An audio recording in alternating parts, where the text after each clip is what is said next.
Representantes da vida social e económica do Concello de Vila de Cruces e da comarca do Deza asistiron o pasado venres á noitiña á inauguración da nova sede da Asociación de Comerciantes, o mesmo local, pero remozado para dar un mellor servizo aos seus máis de 70 socios. Para a directiva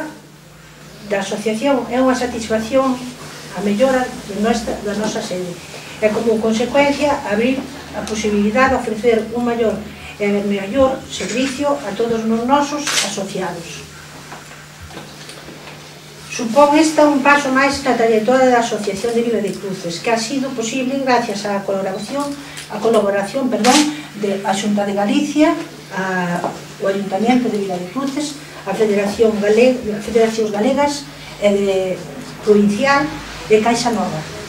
A presidenta dos comerciantes cruceños aproveitou o acto para ratificar o seu empeño por axudar o sector. Pero maior é o compromiso que asumo desde este momento, compromiso de que desde estas instalacións seguiremos luchando con empeño por defender e representar os dereitos e intereses dos pequenos comerciantes da nosa localidade,